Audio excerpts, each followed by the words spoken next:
2 دفعہ آسمان کے فرشتے روئے ہیں، ایک 4000 سال پہلے جب ابراہیم بوڑھا باپ 96 سال کی عمر اور 6 سال کا بچہ، اور حکم دیا جا رہا ہے دشمن کے گلے پہ چھری چلانا تو بڑا آسان ہے کہ انسان جب وحشی بن جاتا ہے، جانور بن جاتا ہے، سانپ بن جاتا ہے تو اسے ڈسنے میں کوئی آر نہیں ہوتا، اسے کاٹنے میں کوئی آر نہیں ہوتا، لیکن سامنے تو اسماعیل کھڑا ہے، 86 سال کی عمر میں بیٹا ملا اور باپ 92-94 سال کا بوڑھا ہو گیا، اور میرا رب کہتا ہے ابراہیم اسماعیل کی گردن پہ چھری چلا دے، میں دیکھنا چاہتا ہوں تو میرا ہے یا اسماعیل کا ہے، تیرے دل میں میں ہوں یا اسماعیل ہے؟ کہ میرے رب ہزاروں اسماعیل تجھ پہ قربان کر دوں۔ چھری اٹھائی، فلسطین سے چلے اور پہنچے مکہ مکرمہ، بیوی سے کہا بچے کو تیار کرا دو، سیر کرانے لے جا رہا ہوں، بچے کو تیار کرایا۔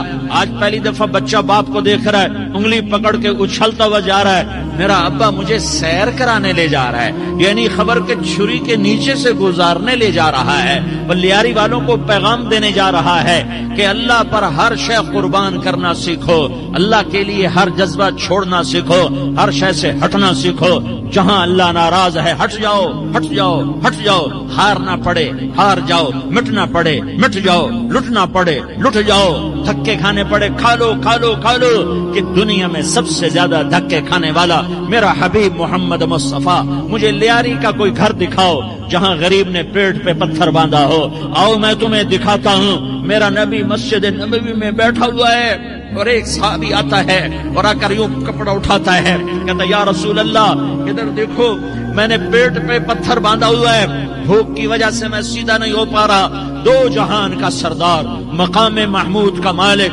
عرش فرش پر جس کے نبوت کے ڈنکے، محمد جس کا نام، احمد جس کا نام، طٰہٰ جس کا نام، یاسین جس کا نام، پیٹ سے کپڑا ہٹاتا ہے اور فرماتا ہے دیکھ میرا صحابی، تیرے پیٹ پر 1 پتھر ہے، میرے پیٹ پہ 2 پتھر بندھے ہوئے ہیں، میرے پیٹ پر 2 پتھر بندھے ہوئے ہیں۔ ہاں ابراہیم نے چھری نکالی، بیٹا تیرے ذبح کرنے کا حکم ہو چکا ہے۔ بیٹا کہتا ابا جلدی کر، دیر کیوں کرتا ہے؟ ہاں کہانی سنانی ہے لیاری والوں کو، ایسی اولاد بناؤ، ایسے باپ بنو، اللہ کے امر پر یوں قربان ہونا سیکھو۔ اور اب معصوم بچے کو حیران ہو کر ابراہیم دیکھتا ہے، بیٹا تجھے پتا ہے میں کیا کہہ رہا ہوں؟ کہاں پتا ہے، آپ کہہ رہے ہیں میں ذبح کروں گا تو میں مر جاؤں گا، میں مر جاؤں گا تو مجھے آپ کی جگہ اللہ ملے گا، اللہ آپ سے بہتر ہے، مجھے دنیا کی جگہ جنت ملے گی، جنت دنیا سے بہتر ہے۔ پھر معصوم بچے کو ماں یاد آ جاتی ہے، پھر کہتا ہاں مجھے اپنی ماں کا غم ضرور ہے، اسے بڑا صدمہ ہوگا میرے مرنے کا۔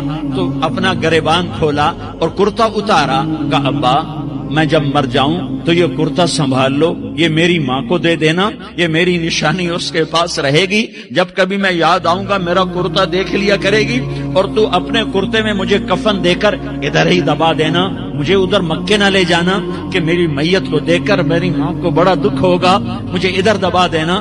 ابا میرے ہاتھ باندھ دے، میرے پاؤں باندھ دے۔ بلیاری والوں کو پیغام دے دو کہ اللہ پہ یوں قربان ہوا جاتا ہے۔ تم پیسے پہ لڑے، تم منصب پر لڑے، تم عہدوں پر لڑے، تم ایک دوسرے کے خون کے پیاسے ہوئے، کیا موت مر گئی ہے تمہارے لیے؟ کیا آخرت کو آگ لگ گئی ہے؟ کیا جنت کو آگ لگ گئی ہے؟ کیا جہنم کو بجھا دیا گیا ہے؟ کیا طارق جمیل کے لیے قبر کا ٹکڑا مقرر نہیں ہے؟ کیا اس کی جان کے نکلنے کا وقت مقرر نہیں ہے؟ کیا منکر نکیر میرے پاس آنے والے نہیں ہیں، تمہارے پاس آنے والے نہیں ہیں؟ 96 سال کا بوڑھا باپ بیٹے کے ہاتھ باندھ رہا ہے، کسائی کی طرح جسے بکرے کے ہاتھ پاؤں باندھتا ہے، پاؤں باندھ رہا ہے۔ پھر بیٹے نے کہا ابا مجھے الٹا لٹانا، سیدھا نہ لٹانا، کہیں تیری نظر پڑے اور تیرا ہاتھ کانپ جائے اور حکم ٹوٹ جائے، مجھے الٹا لٹا دے۔ وَتَلَّهُ لِلْجَبِينِ، الٹا لٹایا اور اپنا گوڈا ان کی کمر پہ رکھا اور ایسے ان کے سر کے بال پکڑ کر یوں سر اٹھایا، چھری کو نیچے سے گزارنے کے لیے، ایک ہاتھ میں سر کے بال، ایک ہاتھ میں چھری، گوڈا اس کی کمر پر، اور یوں آسمان کو دیکھا۔ ہائے ہائے، کائنات ہل گئی، ابراہیم کی نظر آسمانوں پر گئی، کیا فرشتوں میں ہلچل مچ گئی۔ فرشتوں کو کیا خبر کہ آگے کیا ہونے والا ہے؟ کہنے لگے یا اللہ کیا تو مجھ سے ناراض ہو گیا ہے کہ اسماعیل کی محبت نے میرے دل میں جگہ پکڑ لی ہے؟ یہ لے تیرے نام پہ قربان کرتا ہوں۔ ناراض نہ ہونا، تجھ پر ہر شے فدا ہے، ہر شے قربان ہے، یہی لا الہ الا اللہ کا مطلب ہے۔ چھری چلائی، جب یہ کہا یا اللہ میں تیرے نام پہ اسماعیل کو قربان کرتا ہوں، ساتوں آسمان کے فرشتے زارو زار روئے کہ فرشتوں کو نہیں پتا آگے کیا ہونے والا ہے۔ دوسری دفعہ 4000 سال بعد یہ طائف کی وادی ہے اور یہ محمد بن عبداللہ ہے اور یہ بھاگ رہے ہیں اور پیچھے پتھر پڑ رہے ہیں اور وہ بھاگ کے پیچھے پتھر پڑ رہے ہیں، پھر آپ گرتے ہیں، پھر اٹھ کے بھاگتے ہیں، پھر پتھر پڑتے ہیں، پھر آپ گرتے ہیں، پھر اٹھ کے بھاگتے ہیں، پھر پتھر پڑتے ہیں، پھر آپ بے ہوش ہوتے ہیں، زید بن حارثہ اٹھاتے ہیں، باغ میں پناہ لیتے ہیں، پھر آپ کو ہوش آتا ہے، پھر آپ اللہ کی بارگاہ میں دعا کرتے ہیں۔